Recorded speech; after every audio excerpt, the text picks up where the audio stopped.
Ang umano'y paglusay ng confidential funds si Vice President Sara Duterte hindi na lang basehan ng impeachment kundi batayan na rin ng reklamong pandarambong.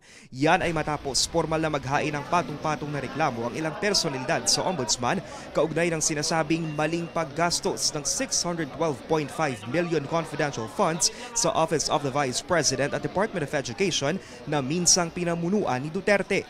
Kasama rin sa mga reklamo ang graft, bribery o panunuhol, malversation of public funds, culpable violation of the Constitution at betrayal of public trust. Ilan sa mga naghain ng reklamo sila dating Finance Undersecretary Shelo Magno at 2025 Ramon Magsaysay awardee Father Flavie Villanueva. Giit nila si Duterte ang may pakana ng anomalya sa confidential funds sa pamamagitan ng irregular na transaksyon at questionableng disbursement vouchers. Hindi dapat magtago ang isang taong gumamit ng confidential funds sa confidential nature. Accountability takes precedence before that confidential fund. Pinunturo nila ang mga pangalan sa acknowledgement receipts na wala sa datos ng Philippine Statistics Authority.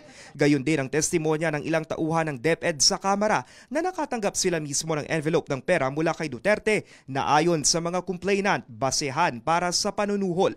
Kasama rin sa mga inireklamo ang 15 opisyal ng OVP at DepEd gaya ng Chief of Staff ni Duterte na si Zulaika Lopez at dating Education Undersecretary and Spokesperson Michael Poa. Sinampahan din ang reklamo ang dating miyembro ng security group ni Duterte na si Colonel Raymond Lachica na pinagbigyan umano ng milyon-milyong confidential funds. Hindi ba malaking issue yan na bakit noong 2023 ay nabigyan ng confidential fund ang mga iba't ibang ahensya na wala namang national security functions? So ito yung mga policy issues na kailangan talagang sagutin dahil ito ang mag-guide sa atin sa future kung paano ginagasta ang pera ng bayan. Dagdag pa ni Magno, inaasahan nila na makikita na ang bank records si Duterte sa tulong ng Anti-Money Laundering Council. Importante yan kasi dyan mo makikita yung flow of money. Yan ang mag-establish ng kaso ng plunder.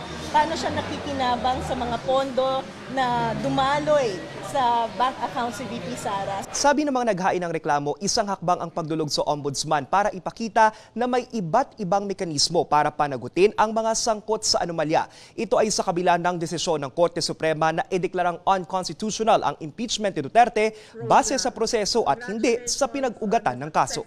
Wala pang pahayag si Duterte. Para sa mga impormasyong napapanahon at on-demand, Lance Mexico, Newswatch Plus.